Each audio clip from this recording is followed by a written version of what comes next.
नमस्कार दोस्तों, आप लोगों का एक बार फिर से स्वागत है हमारे YouTube channel school of Scitech में। साथियों, आज हम यूजीसी नेट जेआरएफ 2025 के एग्ज़ाम्स के लिए जितने भी अभी तक के जो कोट्स आए हुए हैं एग्ज़ाम्स के अंदर में, जितने भी पीवाईक्यू हैं, उनको हम देखने वाले हैं, उनका एक्सप्लेनेशन देखेंगे। एक-एक करके हम सारे देखेंगे, जिससे कि ये जो आपके आने वाला जो यूजीसी नेट का एग्ज़ाम है, उसमें काफ़ी हेल्पफुल रहेगा। ये मैंने देखा था जब मैं प्रिपरेशन कर रहा था अपने यूजीसी नेट जेआरएफ के लिए, तो उसमें मुझे ये कोट्स की एक सिंगल वीडियो नहीं देखने के लिए मिली थी, तो मुझे काफ़ी ढूँढना पड़ा था इन सब चीज़ों को लेके। तो मुझे लगा कि ये चीज़ मुझे इसके ऊपर वीडियो बनानी चाहिए और आप लोगों की हेल्प करनी चाहिए। तो यदि ये वीडियो अगर आपकी हेल्पफुल रहे आपके लिए तो आप इस चैनल को सब्सक्राइब कर सकते हैं, इस वीडियो को लाइक कर सकते हैं और दूसरे अपने साथियों के साथ में इसको शेयर भी कर सकते हैं। साथियों, चलते हैं और देखते हैं हमारा पहला क्वेश्चन। हमारा पहला क्वेश्चन है कि who said the politics is the art of the possible. ये किसने कहा है कि राजनीति संभावनाओं की कला है? आपका ऑप्शन है Harold Lasswell, option B Hannah Arendt, option C Otto von Bismarck and option D David Easton. इन चारों में से किसने ये कहा है कि politics is the art of the possible? आप लोग इसका जवाब दीजिए और इसका जो करेक्ट आंसर है वो है option number C, Otto von Bismarck. Otto von Bismarck जो थे वो जर्मन चांसलर थे 19th सेंचुरी जर्मनी के अंदर में। इन्होंने जो है जर्मनी को यूनिफाई करने में इनका काफ़ी ज़्यादा बड़ा योगदान रहा है और इन्होंने अपनी जो स्ट्रैटेजिक जो डिप्लोमेसी थी उसका इस्तेमाल करके जर्मनी को यूनिफाई किया था। इनको ज़्यादातर जो एसोसिएट किया जाता है वो रियलिस्ट स्कूल ऑफ थॉट से किया जाता है। अभी देखते हैं कि इस कोड का मतलब क्या है। This code basically define the real politic approach and that is a political approach based on practical goals and not on abstract morals. जो कि एक प्रैक्टिकल गोल्स पे बेस्ड है, ना कि कोई एब्स्ट्रैक्ट मॉरल्स पे। वो ये कहते हैं, ओटो वॉन बिस्मार्क हैं, वो कहते हैं कि politics is not about chasing perfection but it's about achieving the best you can with the option you have under the circumstances you are in. तो बेसिकली ये कहना चाह रहे हैं कि पॉलिटिक्स का मतलब परफेक्शन को चेज करना नहीं होता बिल्कुल भी। It is about the best you can do. जो तुम्हारे पास रिसोर्सेस हैं, जो तुम्हारी जैसी सर्कमस्टांसेस है, उस सर्कमस्टांसेस में अपना बेस्ट देना ही जो है वो होती है पॉलिटिक्स, है ना। बिस्मार्क कहते हैं कि a good politician doesn't waste time on what should happen, instead they work with what they have and what can happen with compromises, with deals and timing. So ये विचार थे ओटो वन बिस्मार्क के, जो काफी महत्वपूर्ण हैं आपके exams के लिए। चलते हैं नेक्स्ट क्वेश्चन की तरफ और देखते हैं हमारा नेक्स्ट क्वेश्चन क्या है। हमारा नेक्स्ट क्वेश्चन है कि according to Harold Lasswell politics is about what. Harold Lasswell के अकॉर्डिंग पॉलिटिक्स क्या है या फिर किस बारे में है? आपका ऑप्शन है who gets what, when and how, option B collective power, option C law and morality and option D economic order. आप इसका जवाब दीजिए और इसका जो करेक्ट आंसर है वो है option number A, who gets what, when and how. साथियों, हेरोल्ड डी लेसवेल जो है वो एक बिहेवियरलिस्ट पॉलिटिकल साइंटिस्ट है फ्रॉम यूएसए और ये बहुत ज़्यादा फेमस हैं फॉर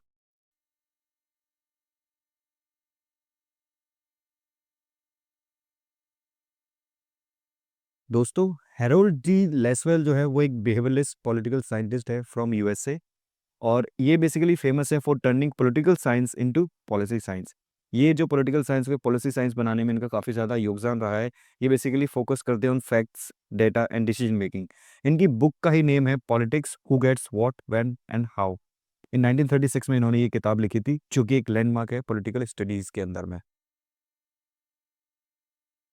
अब इस कोड का क्या मतलब है जो इन्होंने कहा है, who gets what, when and how. इस कोड का मतलब होता है कि politics in the most practical and realist way, politics is not just about laws or speeches.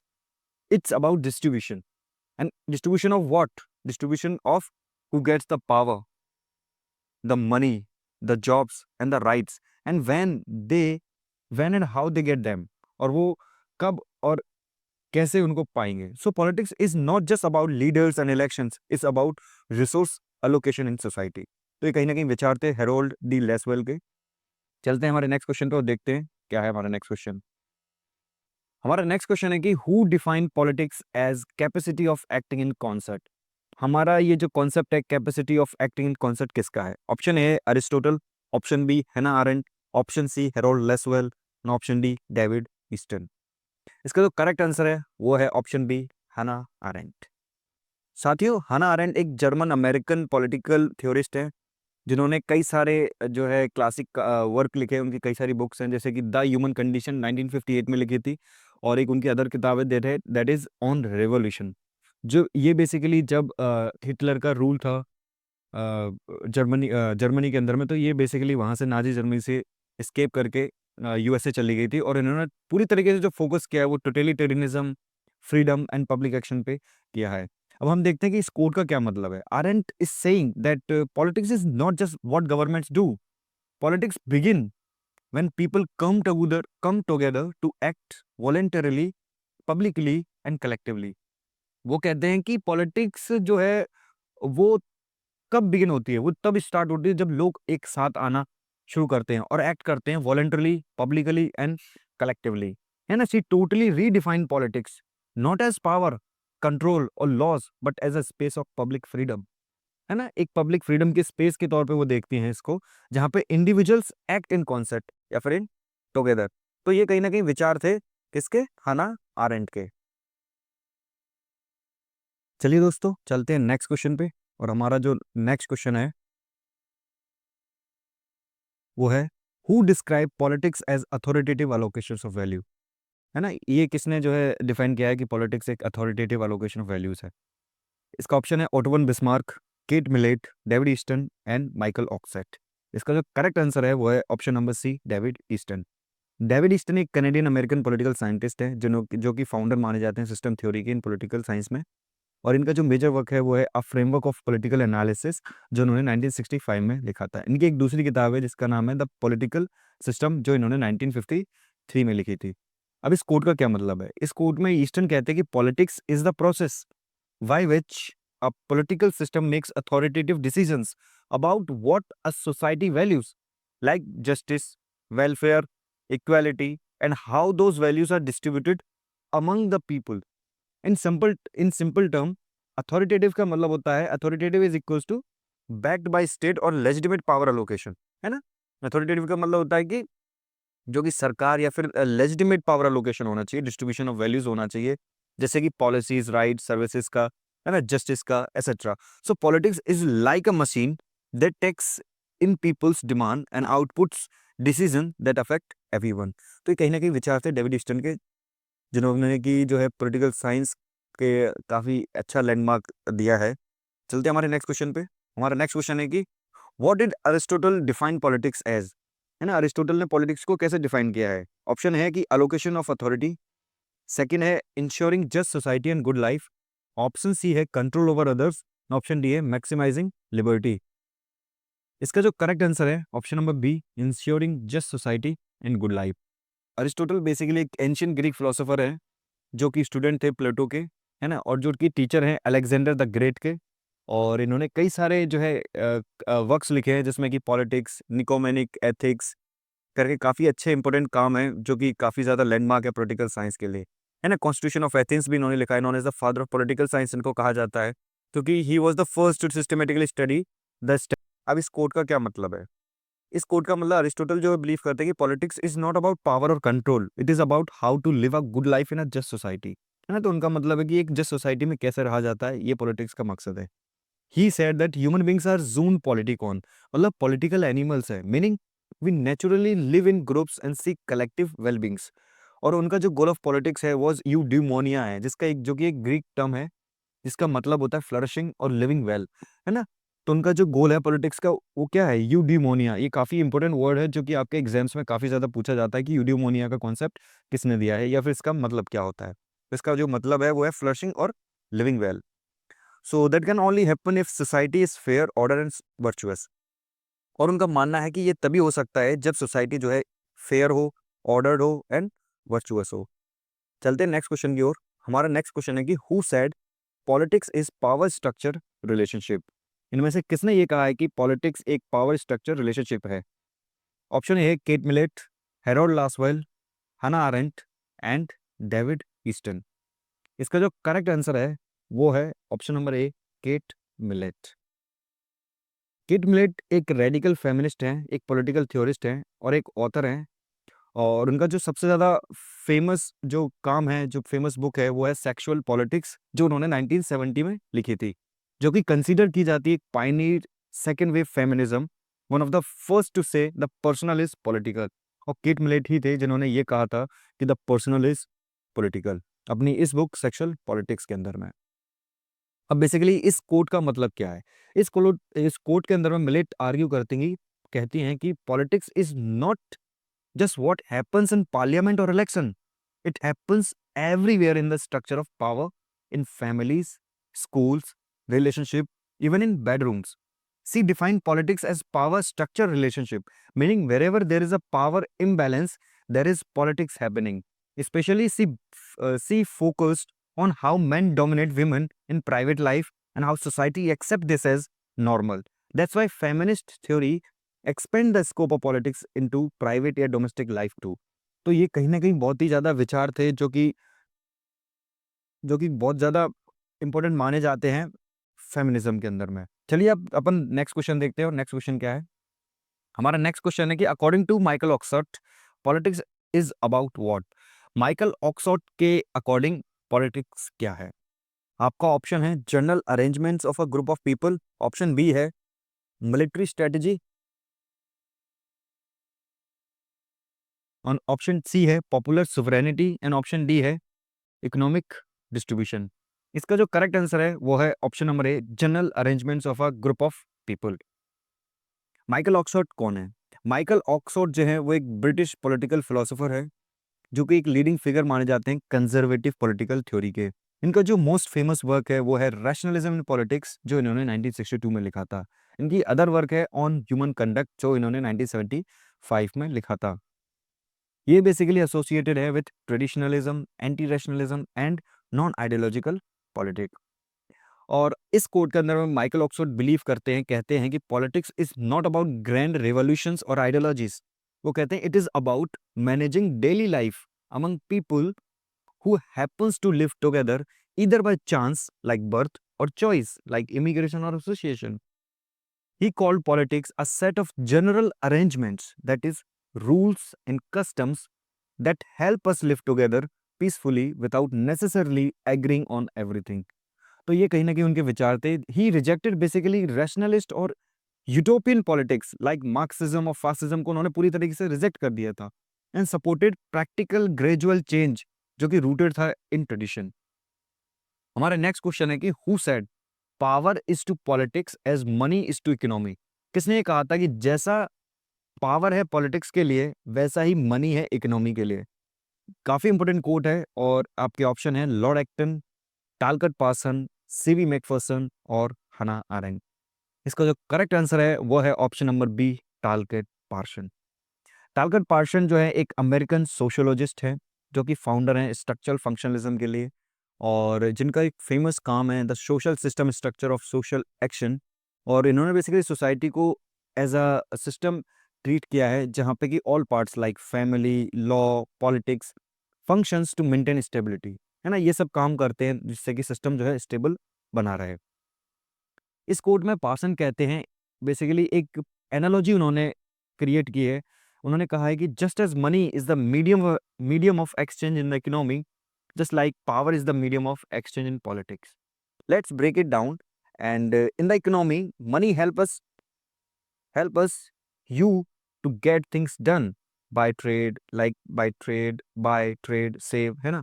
और in politics, power helps society get collective goals done, like laws, policies, governance, है ना? टालकट Parson जो है वो कहते हैं कि power is not just about coercion और domination, it is a functional and integrative force, it helps hold society together. चलते हैं नेक्स्ट क्वेश्चन पे। और हमारा नेक्स्ट क्वेश्चन है कि who define power as A has power over B to the extent that A can get B to do something which B wouldn't have done otherwise? किसने कहा है ये थॉट? आपके ऑप्शन है Steven Lukes, option B Karl Marx, option C Robert Dahl and option D Antonio Gramsci. इसका जो correct answer है वो है option number C, Robert Dahl. तो ये रॉबर्ट डॉल का काफ़ी इंपॉर्टेंट कॉन्सेप्ट है। रॉबर्ट डॉल एक अमेरिकन पॉलिटिकल साइंटिस्ट हैं और इनका काफ़ी इंपॉर्टेंट बुक है, वो है हु गवर्न्स, जो इन्होंने 1961 में लिखी थी। और ये बेसिकली एक प्लूरलिस्ट थ्योरी के लिए काफ़ी जाने जाते हैं और ये इनको एम्पिरिकल स्टडीज़ के लिए भी काफ़ी ज़्यादा जाना जाता है, पढ़ा जाता है। और इस कोट के अंदर में डॉल कहते हैं कि basically the basic and tenable definition of power देते हैं, है ना? इस कोट के अंदर में वो पावर की डेफिनेशन दे रहे हैं और वो कह रहे हैं कि if person A can get person B to do something B to do something B wouldn't normally do, then A has power over B. मतलब इसका इस कोट का मतलब ये है कि यदि एक व्यक्ति दूसरे व्यक्ति से अपना कोई काम करवा ले जो कि वो अन्यथा नहीं करता, है ना? तो इसी को वो पावर कहते हैं। This is called one dimensional view of power. हम इसको one dimensional view of power भी कहते हैं। और उन्होंने जो है पावर को कोई थ्योरी में डिफाइन नहीं किया है, but in action, actual ability to influence others behaviour. Power उन्होंने कोई थ्योरेटिकल वे में नहीं डिफाइन किया, बल्कि एक एक्शन के तौर पर उन्होंने डिफाइन किया है, जहां पे कि एक पर्सन जो है दूसरे पर्सन को इन्फ्लुएंस करता है। चलिए नेक्स्ट क्वेश्चन पे। और हमारा जो नेक्स्ट क्वेश्चन है कि who describe power as cultural hegemony. किसने कल्चरल हेजेमनी के तौर पे पावर को दिखाया है? आपका ऑप्शन है John Rawls, option B Steven Lukes, option C Foucault and option D Antonio Gramsci. इसका जो करेक्ट आंसर है वो है option number D, Antonio Gramsci. Gramsci एक जो इटालियन मार्क्सिस्ट थिंकर हैं, जो कि फाउंडर थे इटालियन कम्युनिस्ट पार्टी के, जिन्होंने एक किताब लिखी है प्रिजन नोटबुक, जो काफ़ी इंपॉर्टेंट है, जो कि इन्होंने मुसोलिनी के रिजीम के टाइम जब इनको जेल हुई थी तब इन्होंने ये बुक लिखी थी। और he is basically known for revising classical Marxism के जो आइडियाज़ हैं, है ना? कल्चरल एंड सिविल सोसाइटी है, उसको ये बेसिकली मानते हैं टूल्स ऑफ डोमिनेशन। तो ये ग्रैम्सी काफ़ी ज़्यादा इंपॉर्टेंट है, जो जिन्होंने कि मार्क्स के आइडिया को और ज़्यादा एलेबोरेट करने का प्रयास किया है। और इन्होंने बेसिकली डिफाइन किया है कि क्यों जो है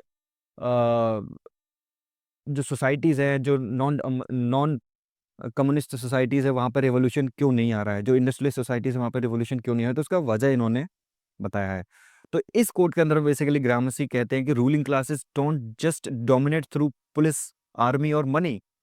वो कहते हैं कि they dominate through ideas by making their world view seem natural और कॉमन सेंस। वो कहते हैं कि जो रूलिंग क्लास है वो सिर्फ पुलिस, फोर्स, मनी से ही डोमिनेट नहीं करती है, बल्कि दे वो डोमिनेट करती हैं अपने आइडियाज से। वो इस तरीके से इन्फ्लुएंस करती हैं किसी व्यक्ति के विचारों को कि वो एक कॉमन सेंस लगता है व्यक्ति को, है ना? उनको लगता ही नहीं कि वो ऑप्रेस्ड है, कहीं ना कहीं उनके साथ गलत हो रहा है। तो ये कहीं ना कहीं ग्रैम्सी का आइडिया है।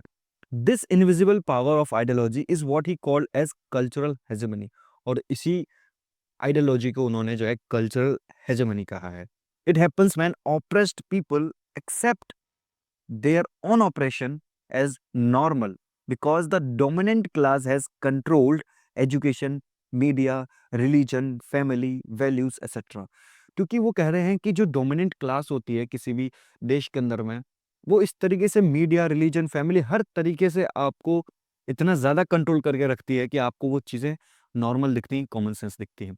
बिल्कुल उसी तरीके से जैसे हमारे समाज में जो हमारी लेडीज़ रहती हैं, महिलाएँ रहती हैं, उनको जो है अपना ऑपरेशन नहीं दिखता, वो उनके लिए कॉमन सेंस है, वो मदरहुड है उनके लिए, है ना? इस तरीके से ये चीज़ को प्रस्तुत किया गया है कि उनके लिए वो कॉमन सेंस दिखता है। कुछ वैसी ही बात ग्रैम्सी कह रहे हैं। चलिए हमारा नेक्स्ट क्वेश्चन है कि power tends to corrupt and absolute power corrupt absolutely. ये किसने कहा है? ऑप्शन ए है Foucault, option B Lord Acton, option C Plato and option D Rousseau. इसका जो करेक्ट आंसर है वो है option number B, Lord Acton. बहुत ही इंपॉर्टेंट कोट है और he is basically famous for advocating moral responsibility in politics. He believe that liberty must be protected from unchecked authority. है ना? तो लिबर्टी को कहीं ना कहीं एक अनचेक अथॉरिटी से प्रोटेक्शन मिलनी चाहिए। तो इस कोर्ट के अंदर में एक्टन वार्न करते हैं, वार्निंग करते हैं, वार्न करते हैं हमको कि the more power a person has, the more likely they are to become morally corrupt. जितना ज़्यादा किसी व्यक्ति के पास में पावर होगा, उतना ही ज़्यादा वो करप्ट देखने के लिए मिलेगा। And if someone holds absolute unchecked power, they will become absolutely corrupt. है ना? This is a critic of dictatorships, monarchies and authoritarian regimes. ये कहीं ना कहीं क्रिटिक है। डिक्टेटरशिप्स का, मोनार्कीज का, अथॉरिटेरियन रिजीम्स का, है ना, where no one can question the ruler, जहाँ पे कोई भी रूलर को क्वेश्चन नहीं कर सकता है ना, and therefore the abuse of power become inevitable, जहाँ पे जो अब्यूज है पावर का वो कहीं ना कहीं इनएविटेबल हो जाता है।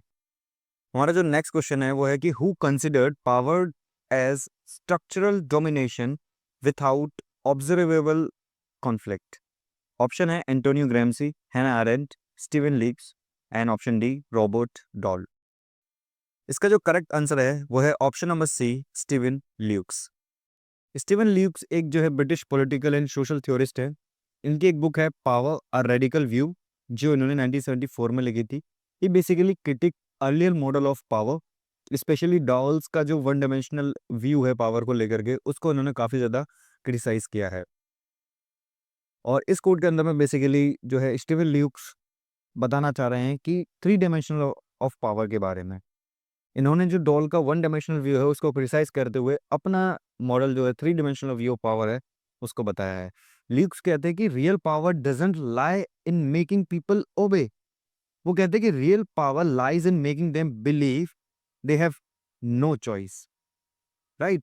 ही identified three dimensions of power. उन्होंने पहला डायमेंशन बताया Robert Dahl, that is A makes B do something B wouldn't do, है ना, power is visible in decisions.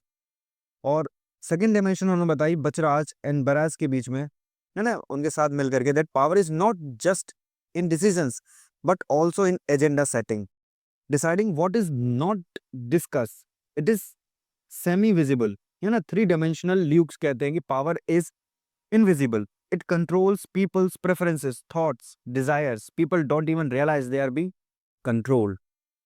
तो ये कहीं ना कहीं विचार थे स्टीवन ल्यूक्स के, काफी इंपॉर्टेंट है Steven Luke's exam purpose perspective से। हमारा नेक्स्ट क्वेश्चन है कि who gave the idea of extractive versus developmental power. Power के जो है एक्सट्रैक्टिव और डेवलपमेंटल के बीच में किसने ये वाला जो आइडिया दिया है पावर का। ऑप्शन ए सीबी मैकफर्सन, हंस मॉर्गनथु, ऑप्शन सी है हेरोल्ड लास्की, ऑप्शन डी है इमैनुअल कांट। इसका जो करेक्ट आंसर है वो है सीबी मैकफर्सन। सीबी मैकफर्सन एक कैनेडियन पॉलिटिकल थ्योरिस्ट है जो कि अपने क्रिटिक ऑफ लिबरल कैपिटलिज्म के लिए जाने जाते हैं। इनका जो एक फेमस वर्क है वो है the political theory of possessive individualism, जो उन्होंने 1962 में लिखा था। उनका दूसरा काम है that is democratic theory, essay in retrieval represented the in which he represented the Marxist humanist tradition, जो कि फोकस था on freedom, power and class. CB Macpherson जो है वो आर्ग्यू करते that all political power can be categorise in two types, है ना। उन्होंने पावर को दो टाइप में कैटेगराइज किया है, that is first is extractive power and second is developmental power.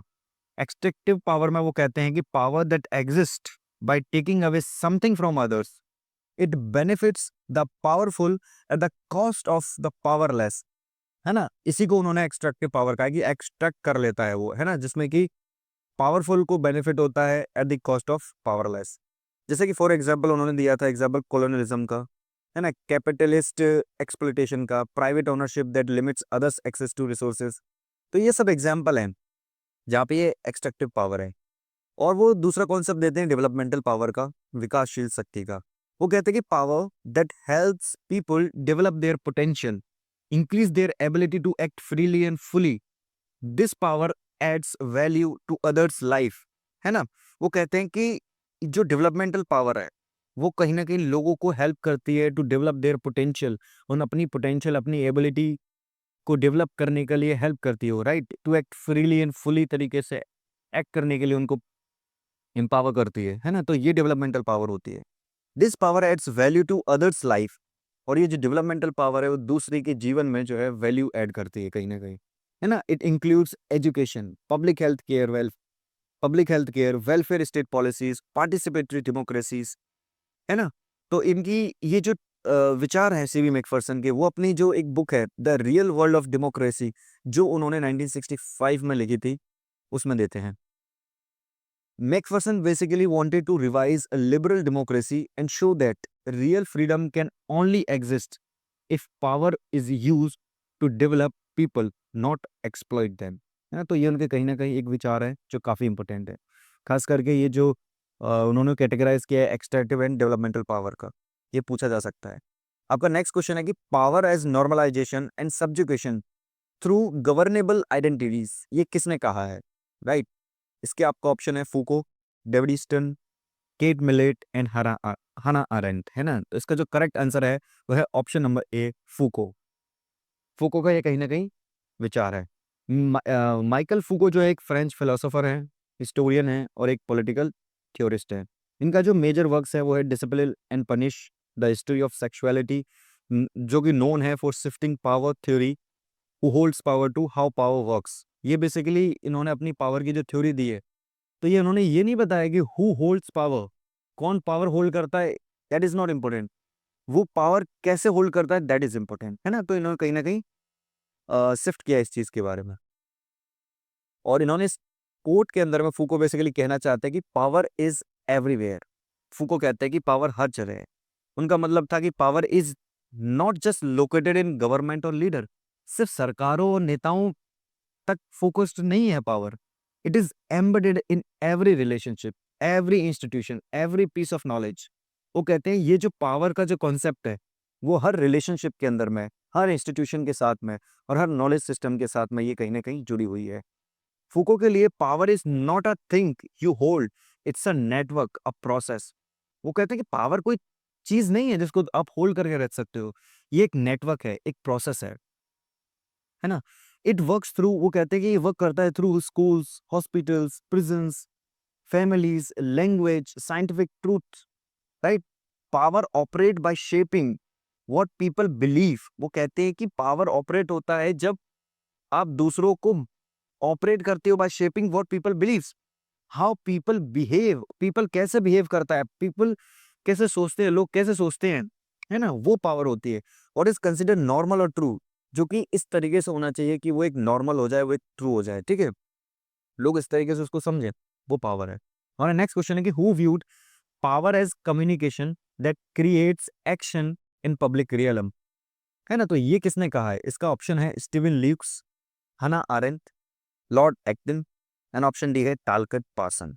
इसका जो करेक्ट आंसर है वो है option number B, Hannah aren't. हना आरेंट एक जर्मन अमेरिकन पॉलिटिकल थ्योरिस्ट है जिन्होंने the human condition, on revolution जैसे उन्होंने कई सारे वर्क्स लिखे हुए जो हम पहले भी समझ चुके हैं। हना आरेंट इसमें कहते हैं कि politics is not just what governments do, politics begin when people come together to act, जो कि हम ऑलरेडी इसको पढ़ चुके हैं, समझ चुके हैं, राइट? हम नेक्स्ट क्वेश्चन के होगे, नेक्स्ट क्वेश्चन पे चलते हैं और हमारा नेक्स्ट क्वेश्चन देखते हैं कि who describe justice as harmony of soul and each performing its duty. इनमें से किसने ये कहा है कि जस्टिस जो है एक harmony of soul and each performing its duty है, मतलब अपनी ड्यूटी को परफॉर्म करना, है ना? और हार्मनी ऑफ सोल है, ये किसने कहा है जस्टिस का? डेफिनेशन किसकी है ये, है ना? तो ऑप्शन है John Rawls, Plato, JS Mill and option D Aristotle. इसका जो करेक्ट आंसर है वो है ऑप्शन नंबर बी, प्लेटो। तो प्लेटो कहीं ना कहीं ये इस चीज़ के बारे में बात करते हैं। प्लेटो बिलीव करते हैं that both a good person and a good society are like a well functioning machine, है ना? वो कहते हैं कि एक अच्छा व्यक्ति और एक अच्छी सोसाइटी जो है बिल्कुल उस तरीके से है जैसे कि वेल फंक्शनिंग मशीन, जहाँ पे कि every part does its own job, जहाँ पे हर एक पार्ट अपना काम करता है without interfering with others. Machine में जिस तरीके से एक पार्ट दूसरे पार्ट में के कामों में हस्तक्षेप नहीं करता, वैसे ही सोसाइटी के एक वर्ग के लोगों को दूसरे के कामों के अंदर में इंटरफेयर नहीं करना चाहिए। In a human soul reason should lead, spirit should support and desire should obey. वो कहते हैं कि एक ह्यूमन सोल के अंदर में जो है वो उसमें जो है रीजन लीड करना चाहिए, किसी व्यक्ति का जो रीजंस है, लॉजिकल थिंकिंग्स हैं, वो बेसिकली लीड करनी चाहिए। और जो उसकी जो स्पिरिट है, जो उसका करेज है, वो उसको सपोर्ट करना चाहिए और जो डिजायर है उसको मानना चाहिए, है ना? तो ये कहीं ना कहीं जस्ट व्यक्ति की डेफिनेशन दे रहे हैं, जस्टिस की दे रहे हैं। और सोसाइटी वो कहते हैं कि रूलर्स को रूल करना चाहिए और सोल्जर्स को प्रोटेक्ट करना चाहिए और वर्कर्स को काम करना चाहिए। ये उस तरीके का जस्टिस का एक न्याय है। इसके लिए मैंने एक अलग से प्लेटो के ऊपर में एक वीडियो बनाई, उसमें काफ़ी डिटेल में मैंने प्लेटो का जो जस्टिस का कॉन्सेप्ट है उसको समझाया। आप उसको एक बार जरूर देखिएगा, ठीक है? तो वो कहते हैं कि when all do their duties properly this balance is called justice, है ना? और इन्होंने ये जो जस्टिस का कॉन्सेप्ट है वो अपनी बुक द रिपब्लिक के अंदर में दिया है। हमारा नेक्स्ट क्वेश्चन है कि who propounded the theory justice as fairness and distribution. तो justice as fairness and distribution की जो थ्योरी है वो किसने प्रपोज की है? ऑप्शन है Aristotle, Robert Nozick, David Gauthier and Amartya Sen. इसका जो करेक्ट आंसर है वो है अरिस्टोटल। उसके जैसे ही डिस्ट्रीब्यूशन के अंदर वो भी बिलीव करते हैं, वैसे ही अरिस्टोटल भी कहने की डिस्ट्रीब्यूशन के ऊपर ही बिलीव रखते हैं। अरिस्टोटल कहते हैं कि justice means giving people what they deserve based on their contribution और मेरिट। जो भी उनका कंट्रीब्यूशन है, जो भी उनका मेरिट है, उस बेसिस पे उनको दिया जाना चाहिए, राइट? उसी को जस्टिस कहते हैं। Not simply treating everyone the same, है ना? वो कहते हैं कि हर किसी को बराबर ट्रीट करने की आवश्यकता नहीं है, बल्कि उनके कंट्रीब्यूशन और मेरिट क्या है उस बेसिस को उनको देना चाहिए। They called this distributive justice like giving more marks to a student who studied more. जो ज्यादा पढ़ा है उसको ज्यादा मार्क्स दो, सिंपल सी बात है, वो इस तरीके से डिफाइन करते हैं। And unequal people should not be treated equally. और वो कहते हैं जो अनइक्वल पीपल्स है उनको बिल्कुल भी इक्वली ट्रीट नहीं करना चाहिए, दैट वुड बी अनफेयर हो जाएगा, है ना? तो ये उनका जो सोर्स है, ये कहाँ पर उन्होंने दिया जस्टिस का, इन्होंने अपनी बुक जो है निकोमैकियन एथिक्स, जो इनकी काफी फेमस बुक है, उसमें ये अपना ये थॉट ऑफ जस्टिस देते हैं। नेक्स्ट क्वेश्चन देखते हैं कि जस्टिस एज फेयरनेस किसकी थ्योरी है? Option A David Gauthier, Amartya Sen, John Rawls and option D Robert Nozick.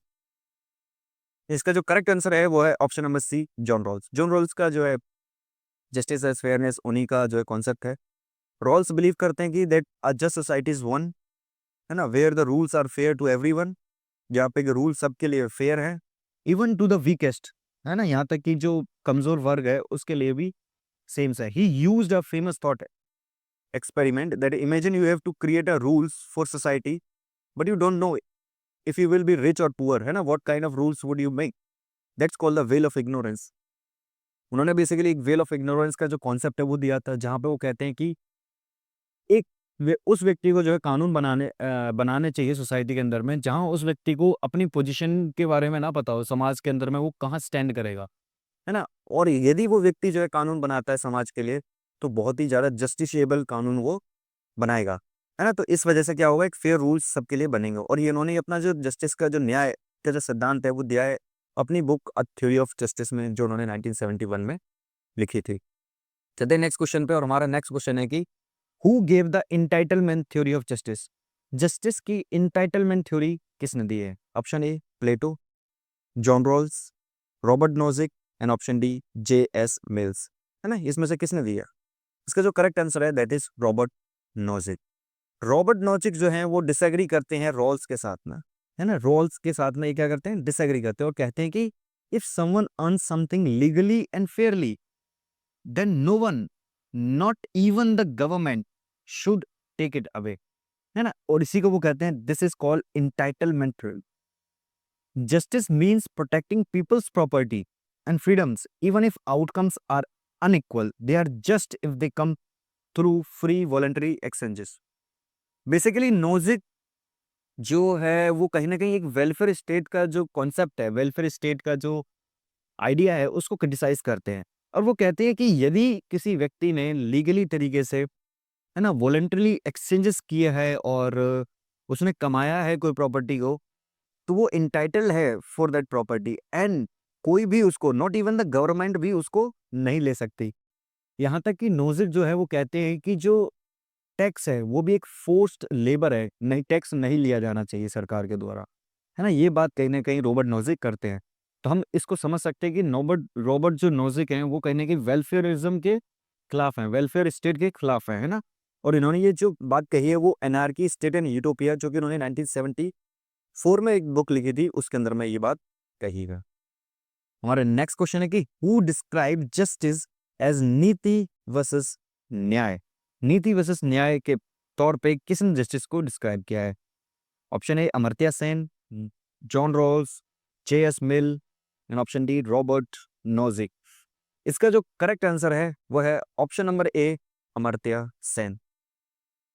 Amartya Sen ने जो है काफी ज्यादा कंट्रीब्यूशन रहा है इंडियन पॉलिटिक्स के अंदर में, और खास करके इनका जो आइडिया ऑफ जस्टिस उसमें इन्होंने काफी अहम योगदान दिया है। वो यहाँ पे कहते हैं कि there are two parts, niti that is correct rules, correct principles और करेक्ट प्रोसीजर्स, और न्याय का मतलब वो कहते हैं कि real justice ex as experienced by people in daily life. वो कहते हैं कि even if laws are correct, नीति अगर सही भी है, इफ पीपल आर सफरिंग और excluded, then it's not nyaya, है ना? वो कहते हैं कि यदि कानून ठीक है, कानून करेक्ट है, राइट है, उनमें कोई परेशानी नहीं है, लेकिन यदि उसकी वजह से जो है लोगों को सफ़र करना पड़ रहा है, लोगों को एक्सक्लूडेड फ़ील हो रहा है, तो वो न्याय नहीं है। सो वो कहते हैं कि the real justice must care about outcomes. वो कहीं न कहीं आउटकम्स के बारे में केयर करना चाहिए, नॉट जस्ट लुकिंग रूल्स। सिर्फ़ कानून देखना नहीं है, बल्कि उनके आउटकम्स हमको कहीं न कहीं देखने चाहिए। और उन्होंने ये जो अपना जस्टिस का आइडिया है, वो आइडिया ऑफ जस्टिस बुक के अंदर में दिया है, जो 2009 के अंदर में उन्होंने लिखी थी।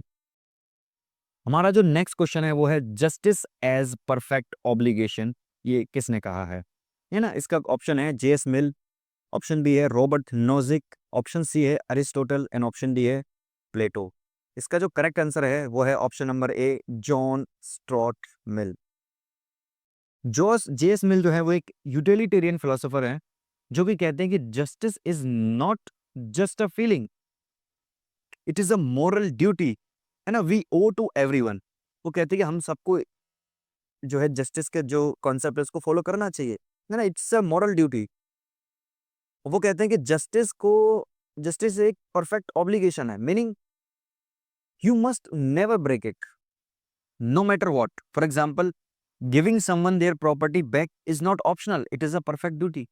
यदि किसी की कोई तुमने चीज ली है, तो उसको वापस करना एक परफेक्ट ड्यूटी है ना? वो कोई ऑप्शनल चीज नहीं है। अगर आपने किसी से उधार लिया है, तो उसको तुझ सहित सही ठीक समय पे उसको लौटा देना ही तो जस्टिस है ना? और ये कोई ऑप्शनल चीज़ नहीं बल्कि एक परफेक्ट ड्यूटी है। तो ये कहीं न कहीं जेएस मिल इस बारे में कहते हैं। और इनकी एक जो बुक है यूटिलिटेरियनिज़्म, जो उन्होंने 1861 के अंदर में लिखी थी, उस बुक के अंदर में उन्होंने ये अपना थॉट दिया है। चलिए नेक्स्ट क्वेश्चन पे। नेक्स्ट क्वेश्चन है कि who said justice as mutual advantage? है ना? एडवांटेज ये किसने कहा है कि जस्टिस एक म्यूचुअल एडवांटेज है, न्याय को परस्पर लाभ के तौर पे किसने परिभाषित किया है? ऑप्शन है T H. Green, David Gauthier, Ronald Dworkin and option D J S. Mill. इसका जो करेक्ट आंसर है वो है डेविड गॉथियर, है ना? Option number B is correct. और डेविड गॉथियर जो है एक कॉन्ट्रैक्टियन व्यू ऑफ जस्टिस देते हैं कहीं ना कहीं, और वो कहते हैं कि पीपल को जो है रूल्स को फॉलो करना चाहिए, है ना? नॉट आउट ऑफ लव और morality but because it is beneficial. वो कहते हैं कि लोगों को कानून सिर्फ इसलिए नहीं फॉलो करना चाहिए कि मॉरल्स हैं ये, और ये मोहब्बत से निकली हुई चीज़ें हैं, और मुझे अच्छा लग रहा है, मुझे बुरा लग रहा है, इस बेसिस पे नहीं, but because it is beneficial, क्योंकि ये बेनिफिशियल होते हैं उन लोगों के लिए, इसलिए उनको कानून को फॉलो करना चाहिए। वो कहते हैं कि justice exist when everyone agrees to cooperate because they all gain something. वो कहते हैं कि एग्जिस्ट जस्टिस तब होता है, जस्टिस तब एग्जिस्ट करता है जब हर व्यक्ति जो है एग्री करता है टू कोऑपरेट करने का एक दूसरे के साथ में, इस बेसिस पे कि उन सबको कुछ ना कुछ गेन होगा, कुछ ना कुछ मिलेगा। And this is called justice as mutual advantage, है ना? हमेशा ही न्याय से हर किसी को, व्यक्ति को जो है मिलता ही है। और इन्होंने ये जो अपना थॉट दिया है वो दिया है मॉरल्स बाय एग्रीमेंट 1986 में, जो उन्होंने बुक लिखी थी। काफी इंपॉर्टेंट आइडिया है डेविड गोथियर का, है ना? तो ये आपके एग्जाम पर्सपेक्टिव से काफी इंपॉर्टेंट हो सकता है। हम नेक्स्ट क्वेश्चन देखते हैं, और हमारा नेक्स्ट क्वेश्चन है कि who said first virtue of society is justice? समाज का पहला गुण न्याय है, ये किसका कथन है? ऑप्शन है जॉन रॉल्स और Robert Nozick, Harold J Laski और एंड्रयू हेवुड। इसका जो करेक्ट आंसर है वो है option number A John Rawls. Rawls believe करते हैं कि justice is more important than anything else in society. वो कहते हैं सोसाइटी में कुछ किसी और चीज से ज्यादा इंपॉर्टेंट क्या है? जस्टिस है। Even more than law, welfare और सिक्योरिटी। जो लॉ है, जिस वेलफेयर और सिक्योरिटी, उससे भी ज्यादा इंपॉर्टेंट क्या है? जस्टिस है। Just like truth is the first virtue of theory, justice is the first virtue of society. वो कहते हैं कि विदाउट जस्टिस नो लॉ और सिस्टम इज वर्थ कीपिंग, है ना? और उन्होंने ये अपना आइडिया दिया है अ थ्योरी ऑफ जस्टिस के अंदर। चलिए नेक्स्ट क्वेश्चन देखते हैं। हमारा नेक्स्ट क्वेश्चन है कि who define justice as doing one's own duty as per station, है ना? न्याय वो है जिसमें व्यक्ति अपने पदानुसार कर्तव्य निभाए, ये किसने कहा है? Plato, Aristotle, David Gauthier and John Locke. इसका जो करेक्ट आंसर है वो है प्लेटो। अगेन प्लेटो वही सब कहते हैं, इस चीज को हमने समझा है कि अपनी ड्यूटी करना, हर क्लास के व्यक्ति के, हर वर्ग के व्यक्ति को अपनी अपनी ड्यूटी करना ही न्याय है। तो साथियों ये थे हमारे कुछ एक क्वेश्चंस जिसमें कि हमने बहुत इंपॉर्टेंट जो कोट्स थे जस्टिस को लेके, राइट्स को लेकर के, वो इसमें कवर किए हैं। मैं आने वाली वीडियोस के अंदर में भी जो है और कोट्स के ऊपर मैं वीडियो लेके आऊँगा। आपके एग्जाम में हेल्पफुल रही, अच्छी लगी हो आपकी वीडियो, एक्सप्लेनेशन अच्छी लगी हो, तो आप इस वीडियो को लाइक करिए, अपने साथी दोस्तों के साथ में इसको शेयर करिए ताकि वो भी इस वीडियो के साथ में बेनिफिट कर सकें, अच्छे मार्क्स ला सकें, है ना? आज के लिए इतना ही, मिलते हैं नेक्स्ट वीडियो में, तब तक के लिए जय हिंद, जय भारत।